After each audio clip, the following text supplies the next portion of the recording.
شروع کرنا۔ الحمد لله نحمده ونستعينه ونستغفره ونؤمن به ونتوكل عليه ونعوذ بالله من شرور أنفسنا ومن سيئات أعمالنا من يهده الله فلا مضل له ومن يضلله فلا هادي له ونشهد أن سيدنا وسندنا ونبينا ومولانا محمدا عبده ورسوله أرسله بالحق بشيرا ونذيرا المبعوث إلى الأسود والأحمر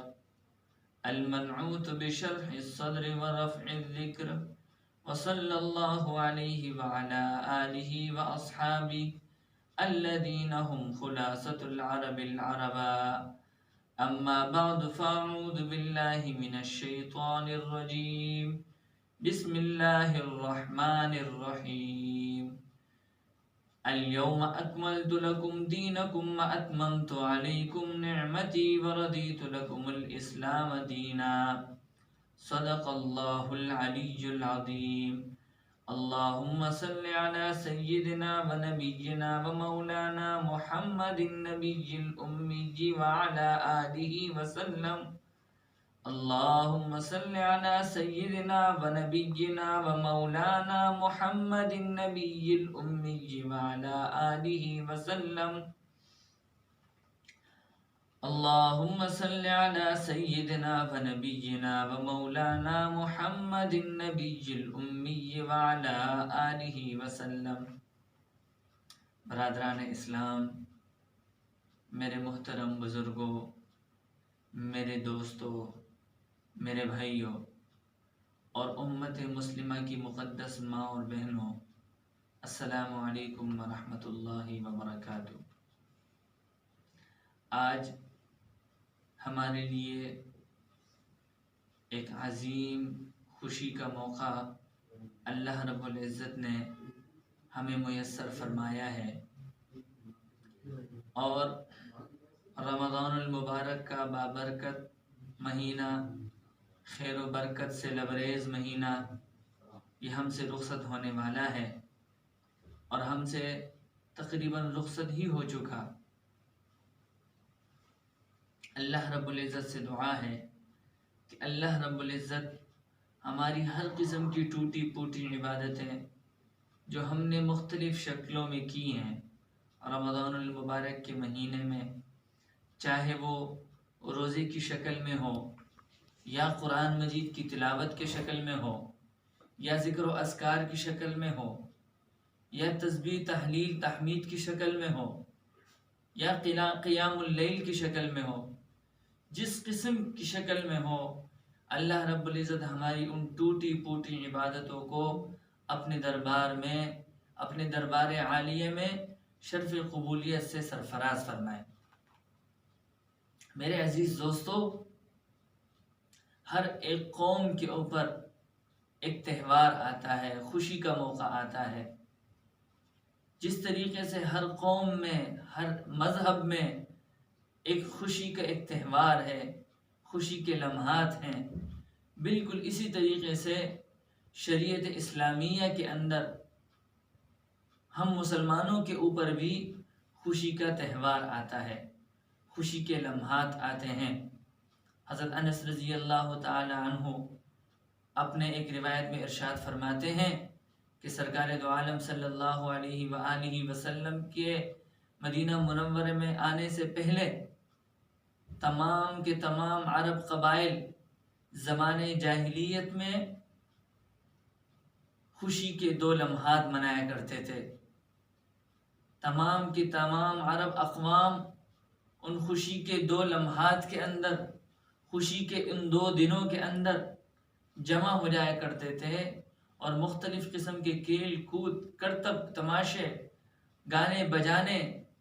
اور رقص اور سرور کی محفلیں ہوا کرتی تھیں۔ تو جب سرکار دو عالم صلی اللہ علیہ وآلہ وسلم مدینہ منورہ تشریف لائے تو سرکار دو عالم صلی اللہ علیہ وآلہ وسلم نے فرمایا کہ یہ کیا ہے، اور پھر اللہ رب العزت نے ہمیں اس کے بدلے میں 2 اور خوشی کے لمحات دے دیے. ایک وہ خوشی کا لمحہ دے دیا کہ جب ہم رمضان المبارک کے 30 روزے پورے کرتے ہیں تو جب اللہ رب العزت ہمیں لیلۃ الجائزہ انعام والی رات دیتا ہے کہ جس مہینے میں اللہ رب العزت نے تمام جتنے لوگوں کی مغفرت کی ہے، اس ایک رات میں اللہ رب العزت ان تمام لوگوں کی تعداد کے برابر دوبارہ مغفرت کرتے ہیں. جتنے لوگوں کی مغفرت اس ماہ مبارک میں ہوئی ہے، اتنی ہی لوگوں کی مغفرت صرف اس ایک رات میں کی جاتی ہے. اور اس ایک رات کے بعد جب دن نمودار ہوتا ہے تو یہ ہمارے لیے خوشی کا دن ہے، یہ ہمارے لیے خوشی کا موقع ہے. اس میں ہم اللہ کے حضور نذرانے کے طور پر 2 رکعت نفل شکرانے کے ادا کرتے ہیں. ہم اپنے عید کے لمحات کو کھیل کرتبوں کے اندر، کھیل تماشوں کے اندر، رقص و سرور کی محفلوں اور گانے بجانوں میں خراب نہیں کرتے، بلکہ ہم تو اپنی تہوار، اپنے عید کے ایام ایسے مناتے ہیں کہ جس سے ہمارا اللہ ہم سے راضی اور خوش ہو، جس سے اللہ ہم سے راضی اور خوش ہو جائے. میرے عزیز دوستو، یہی وجہ ہے کہ سنت عمل یہ ہے کہ جب بندہ عید کے دن آنکھ کھولتا ہے تو آنکھ کھولنے کے بعد سب سے پہلے غسل کرتا ہے، اپنے آپ کو پاک کرتا ہے، ظاہری بدن کو پاک کرتا ہے، صاف ستھرے کپڑے پہنتا ہے، خوشبو لگاتا ہے، کوئی میٹھی چیز کھا کر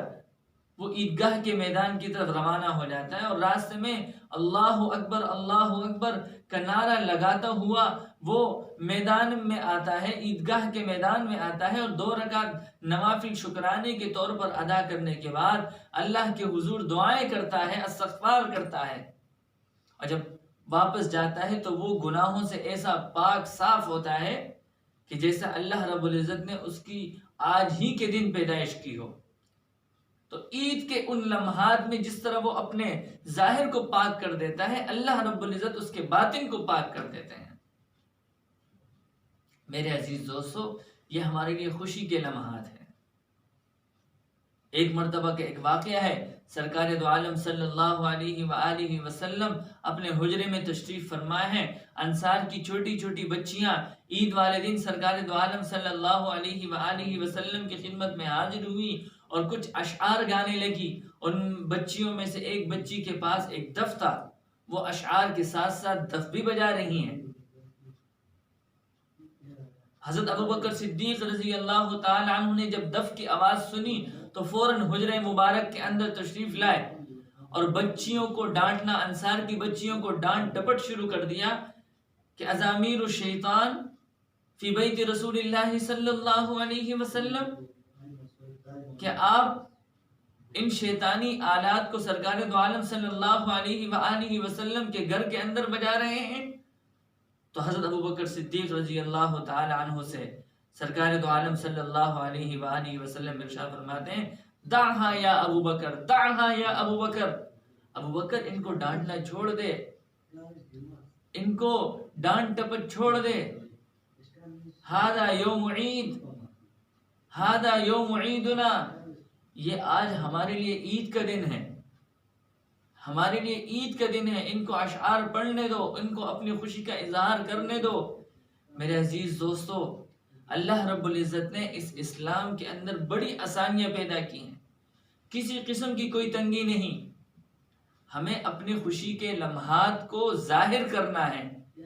لیکن ان خوشی کے لمحات کو ظاہر کرنے میں ہم اس بات کا خیال رکھیں گے کہ اللہ کی نافرمانی نہ ہو، اللہ ہم سے ناراض نہ ہو. ہم دیگر قوموں کی طرح نہیں ہیں کہ خوشی کے لمحات میں ہم گناہ پہ گناہ، گناہ پہ گناہ، گناہ پہ گناہ کرتے چلے جائیں. خوشی کے لمحات میں ہم ایسی پارٹیاں کریں کہ جس میں ہم گناہوں کی چیزوں کو جمع کر دیں، جس میں شراب نوشیاں ہوں، جس میں حرام کاریاں ہوں، جس میں زناکاریاں ہوں. تو میرے عزیز دوستو، اسلام ہمیں اس چیز کی اجازت نہیں دیتا. ہمیں اپنے خوشی کے لمحات اس انداز میں گزارنے ہیں کہ آج چونکہ ہمارا ظاہری اور باطنی جسم پاک ہوا ہے، ہم نے اس پاک جسم کو ہر قسم کے گناہوں سے پاک رکھنا ہے. میں انہی باتوں پر اکتفا کرتا ہوں. وآخر دعوانا ان الحمد للہ رب العالمین.